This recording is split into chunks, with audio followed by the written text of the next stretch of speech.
Hi అండి, welcome to my channel study with nature. అందరూ ఎలా ఉన్నారు? బాగున్నారా? థ్యాంక్ యూ అండి.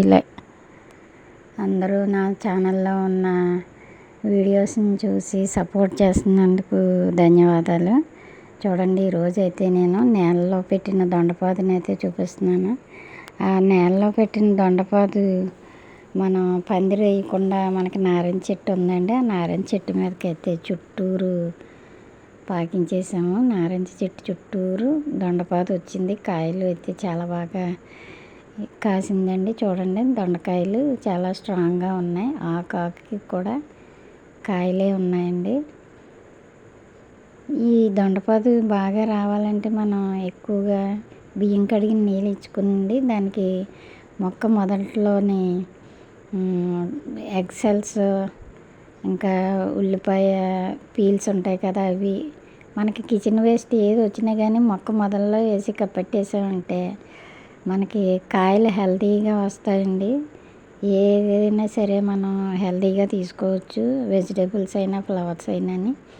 చూడండి, సైజు ఎంత బాగా వచ్చాయో కదా దొండకాయలు. ఇది పెన్సిల్ దొండ అన్నమాట అండి. ఇది పెన్సిల్ దొండ రకానికి చెందింది. అది మనకి టెర్రస్ పైన ఉంది, అదైతే చిన్న సైజ్ అండి. అది అలా కాకుండా ఇది పెన్సిల్ దొండ అంటే పొడవుగా ఉంటుంది అన్నమాట. చూడండి, ఒక కాయ అయితే చాలా బాగా వచ్చాయి. చెట్టు చుట్టూరు నారింజ చెట్టు ఎక్కిచ్చేసాం. ఇంకా నారింజ ఆకులు చూడండి, ముళ్ళులు చూడండి ఎంత పెద్ద పెద్దవి ఉన్నాయో. నారింజ ముళ్ళులు కోసుకోవడానికి మనకు కష్టమైనా కానీ బాగున్నాయండి. చూడడానికి కాయలు మాత్రం చాలా సూపర్గా ఉన్నాయి. చూడండి, నా వీడియోస్ నచ్చితే కనుక లైక్ చేయండి, షేర్ చేయండి, సబ్స్క్రైబ్ చేయండి. అదిగోండి చూడండి, నారింజ చెట్టు లోపలికి వెళ్ళిపోయే కాయలన్నీ కష్టపడి కోయవలసి వస్తుంది. ఎంతసేపు మనం వీటికి మార్చి మార్చి ఫెర్టిలైజర్స్ ఇచ్చుకుంటే అండి ఈల్డ్ అనేది ఎక్కువ తీసుకొచ్చండి. దొండపాదుకి మనం భూమిలో పెట్టింది కాబట్టి మనం ఎక్కువగా ఫెర్టిలైజర్స్ ఏమీ ఇవ్వక్కర్లేదు. మనకి డైలీ కిచెన్లో వచ్చింది కొంచెం కొంచెంగా మొక్క మొదల్లో వేసి కప్పెట్టేసామంటే సైజ్ అనేవి కాయలు బాగా పెరుగుతాయండి. చూడండి ఎంత బాగున్నాయి కదా దొండకాయలు. చూడడానికి చాలా బాగున్నాయండి. నైట్ టైం అయితే ఇంకా బాగా కనబడుతున్నాయి మెరుస్తూ. అదిగోండి, సైజ్ చూడండి, పెద్ద సైజు వచ్చాయి. చెట్టు ఉంది కదా అని నారింజ చెట్టు మీదకి ఎక్కించాం, కానీ కోసేటప్పుడు మాత్రం ముళ్ళులు మనకి బాగా చేస్తున్నాయి. చూడండి, మనకి బయట మాట అండి. ఇది బయట అంటే లోపల గ్రౌండ్లోనే మన లోపల ఇంటికి ఎదురుగా తూర్పు సైడ్ని కిచెన్ అది ఉంటుందండి. ఇక్కడ ఎదురుగుండానే మనకి నారింజ చెట్టు, సీతాఫల చెట్టు చూపించాను మీకు చాలాసార్లు. అక్కడే ఈ నారింజ చెట్టుకైతే దొండపాదు పాకిచ్చాము మేము. ఒక్కొక్క తీగ ఎదిగే కొద్దిగా కూడా మనం చెట్టు చుట్టూ అల్లితే అది అల్లుకుపోతుందండి. చూడండి, కాయలు సైజు బాగున్నాయి.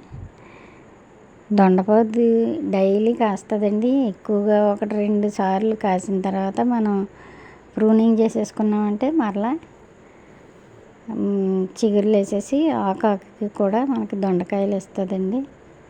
చూడండి ఎన్ని కాయలు పెద్ద సైజు ఉన్నాయి.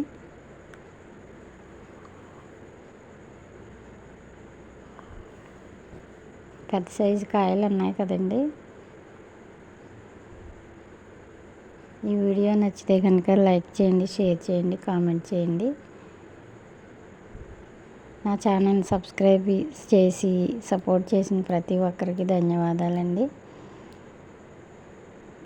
చూడండి, చెట్టు అదిగోండి, నారింజ చెట్టు అదిగో పైకి వెళ్ళిపోయింది కదా చెట్టు. ఈ పాదు మాత్రం దాని కింద పాకించామండి చుట్టూరు, చెట్టుకి చుట్టూరు. ఇంకా నారింజ చెట్టు కాపు రాలేదండి. నారింజ చెట్టు ఇంకా కాపు పూత ఏమీ లేదు. చిన్న చెట్టు అది. ఆ చిన్న చెట్టు అలా వేస్ట్గా ఉండడం ఎందుకని మనం దొండపాదు అయితే పెట్టాము. చూడండి, చెట్టు చుట్టూ వల్లేసి కాయలు తెగ కాసేసేయండి. ఎక్కువ కాసాయి కదా.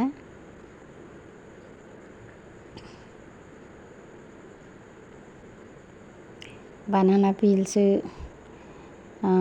ఆనియన్ పీల్స్, ఎక్సెల్స్ పౌడర్ ఇవన్నీ కూడా మనకి కిచెన్లో వాడినప్పుడల్లా తెచ్చి మనం మొక్క మొదట్లో వేసి కొంచెం మట్టి వేసి కప్పెట్టేసామంటే అవి చాలా హెల్తీగా వస్తాయండి. ఆకుకూరలు అయినా సరే, కాయగూరలు అయినా సరే మార్చి ఫెర్టిలైజర్స్ ఇచ్చుకున్న మనం కొంచెం పూత స్టేజ్లో కొంచెం పల్చటి మజ్జిగ ఇచ్చుకున్నామంటే దొండపోద ఇంకా కాపు అనేది అలా నిలబడిపోద్దండి, రాలిపోద.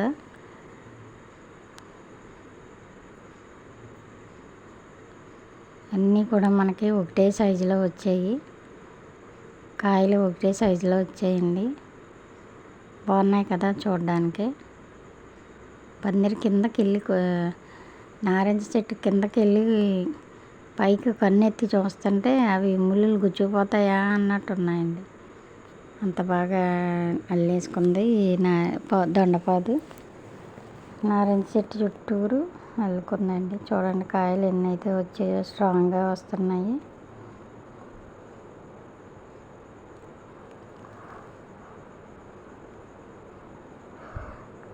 ఓకేనండి. చూడండి నారింజ చెట్టు క్లియర్గా కనబడుతుంది కదా ఆకు. నారింజ చెట్టు ఆకు క్లియర్గా కనబడుతుంది కదా. నారింజ చెట్టు మీద దొండపాదు కాస్తుంది చూడండి.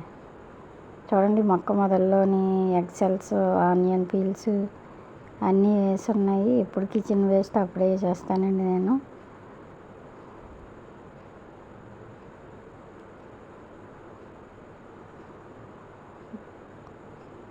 ఇంకేంటండి చూడండి, అదిగోండి దొండపాదు బాగా స్టార్టింగ్ నుంచి రావాలంటే బియ్యం కడిగిన నీళ్ళే బెస్ట్ అండి.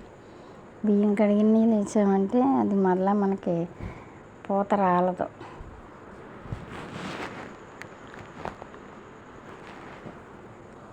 ఓకేలేండి. ఓకే, నా వీడియో నచ్చితే కనుక లైక్ చేయండి, షేర్ చేయండి, కామెంట్ చేయండి.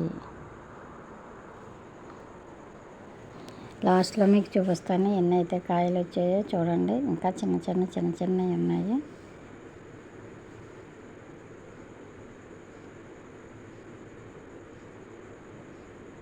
దొండకాయలు బయట కొనే అవసరం లేకుండా మనం ఇంట్లోనే పండించుకోవచ్చు. చూడండి కాయ సైజు అనేది బాగా పెరిగింది కదా.